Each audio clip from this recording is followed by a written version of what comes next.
It was my first term at university. I was burning the candle at both ends. I was really tired. I joined the Psychic Research Society, just as you do, something interesting. We'd had a Ouija board session, which is a bit of a daft thing to do and puts you in a bit of a funny state anyway. I went back to a friend's room afterwards, smoked a joint. This was 1970. And well, we did that. That wasn't unusual. And listening to some music, which I think was probably Pink Floyd, but I'm not sure. So there I am listening to wonderful music, sitting on the floor, really tired, a little bit stoned, not very much, going down a tunnel. And I was going down a dark tunnel towards a bright light. The tunnel was made of trees, but I'd never heard of tunnel experiences. The term near-death experience hadn't been invented. But there I was, in retrospect I can see, going through the classic thing, down the tunnel, out of the end. Suddenly I'm on the ceiling looking down. There's my body down there. There's my two friends over there. I'm on the ceiling looking down. And I could see the mouth down there going, I'm on the ceiling looking down. This is the real me. That's just a shell. So all those intuitions we have about being a spirit or a soul or something inside the body that can leave. I was, wow, it's really true.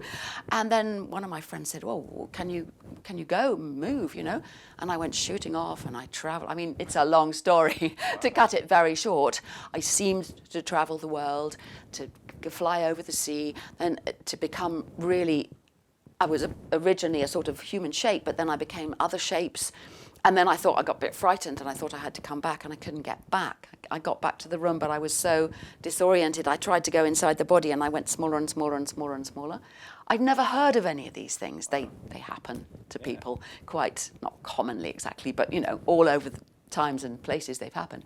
So I tried to get bigger, so I got bigger and bigger and bigger, and that led me to the classic experience, mystical experience of oneness, where everything was me and not me. The concept of me made no sense.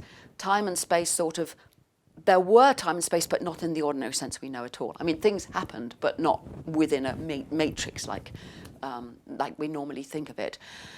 And then I was left at the end with a very powerful sense of wherever you go, there's always something further.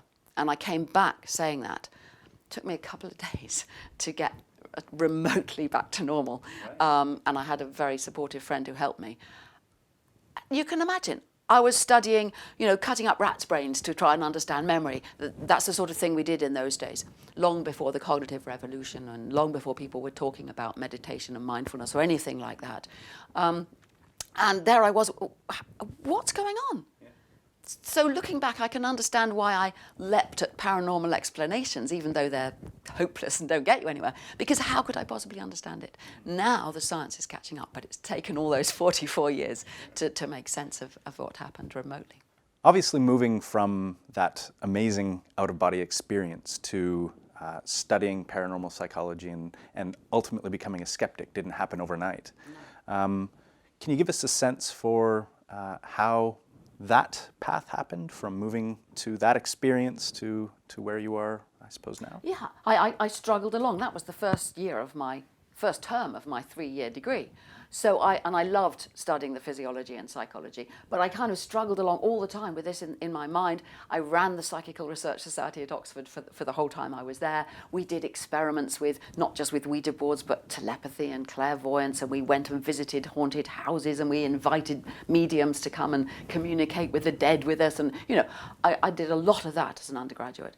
And then I was absolutely determined that I was going to become a parapsychologist, because by then I discovered there was this thing called parapsychology, that there were very few scientists out there in the world studying these things scientifically. And that's what I wanted to do. And my tutors said, no way, that's rubbish, you mustn't do that. I got a sensible PhD place studying rat brains, which I turned down. And eventually I found a university that I had to pay my way, got a job, did a part-time PhD, which was really unusual in those days. And funded my way and worked my way through a PhD and designed all these experiments. I'd got this grand theory of the Akashic records and the psychic field and the phenomena out there, that really memory is not in our brain at all, it's all out there. And that's therefore when I get something telepathically from you, it's really the same thing as memory. Lovely theory. Sure. I discovered two things. One, I wasn't original in this. There are versions of that, have been Bergson back in 1910, going way back, lots of them. And secondly, doesn't work. I did experiment after experiment after experiment. The first 2 or 3 experiments got little hints of what looked like ESP. But as soon as I tightened up the methods, got the statistics right, did the experiments well, all the effects went away, and I did dozens of experiments that showed no sign of any telepathy or clairvoyance or precognition or anything. And so I thought, well, but I still know tarot cards work. By then, I'd learnt to read the tarot cards. Had my crystal ball, and I learnt, I could stare into the crystal ball and see things and all this stuff. So I believed in those, and I'd had this extraordinary experience. So, of course, all my tutors are wrong. They're closed-minded scientists. They don't realize there's more in the world than in your philosophy, all that stuff, And I stayed like that for quite a long time. It was like the world, the truth, the evidence was eating away at my beliefs. And I had to drop that, and then there's another corner to turn, and drop that. And then there came a point, and I can remember it. It's one of those sort of flashbulb memories, although I could have invented it, because we know the doubts about how memory works, but there's some truth in it at any rate. That I was sat in a bath one day at my house in Guildford, and I thought, what if none of it's true? And it was awful to then have to go through all I knew over the next sort of weeks, really, and think, is it possible that I was completely wrong? That experience happened. My memories of that are very clear. They could be a bit distorted, I've selected bits and so on, but I cannot deny the experience, and I met loads of other people who had extraordinary experiences too. Somehow, those experiences have to be valid, meaningful, life-changing experiences without there being telepathy, clairvoyance, other worlds, all of that stuff, which after experiment after experiment, I'd found just isn't there. And in a way, the rest of my life has been that unfolding. I've had jobs as a university lecturer and reader, and now a visiting professor at Plymouth, but most of the time I haven't had a job because I would just want to do my research. I want to write my books. So I've sort of limped along, kind of, and made a life out of exploring these things. Sure. Can you give us a sense for what one of these experiments might look like? So someone who might not be familiar with the experimental method and so on, if you wanted to test, for example, tarot cards, or whether one of these claims were true, what would it look like? I mean, how would you do the experiment? I'll tell you about 3 very different approaches. Where I started was very lab-based, straightforward tests of telepathy and clairvoyance. So a simple example, I used to teach a parapsychology course to a lot of students at Surrey University. So I'd have maybe 100 of them in a lecture theatre.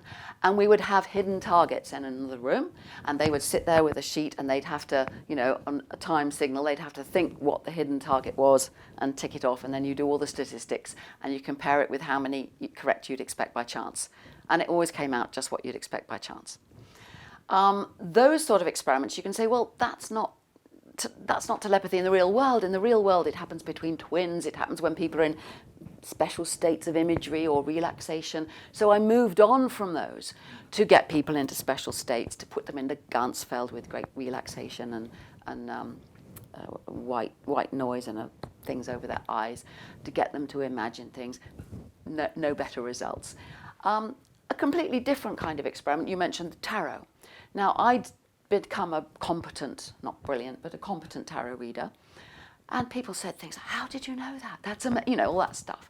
So I devised a method for doing the tarot reading in 2 separate parts, so that an assistant would sit down with the person, do all the laying out of the cards, get them in the right frame of mind and so on, get them to shuffle the cards, lay them out and so on, and then send them away, give me the order of the cards. I would get myself into the right frame of mind, imagine that the person was there, which they weren't, and do the reading to myself, and then write it all down. Do that for 10 people, and see, can those people pick their own reading out of the 10? No, they can't. I'm trying all the time not to make it so artificial, to try to make it more realistic. And finally, you mentioned out-of-the-body experiences. For a very, very long time in my house in Somerset, I used to have targets in my house. I met this strange young man who ran a astral projection group and a magazine and so on. And he said, he came to visit me and we talked about all this stuff. And he said, if you put a 5-digit number in your house, I will come and visit. And he said, I have out-of-the-body experiences spontaneously at night. I can't say when they're going to happen, but if you have that there all the time, when I have one, I will come and visit. And he said, cook me an apple crumble every so often, and that'll bring me there. It's my favourite thing. So I would do that too, you know. So this is not an artificial lab experiment. This is an ongoing experiment. Now, I had to put it where nobody could come, and I didn't think he would, but, you know, I had to make sure he couldn't look through the window. I had to change the number every so often, and for the first few months, every Sunday evening, I changed the number. I had a word chosen from 1 in 20 words. I had a small object like a toothbrush or a penny or something, and I stuck that on the wall, so there were 3 possible things. And every time I met someone else who had spontaneous out-of-the-body experiences, I would explain that to them and say, anytime you come.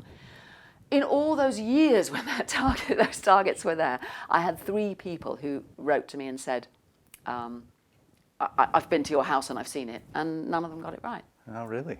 And one got one word right, yeah. But you know that that just appears in the noise. And they were sure they'd seen it. You see, when you have an out-of-body experience, it looks so vivid that you can't help but believe that you're actually seeing something physically there, but you're not.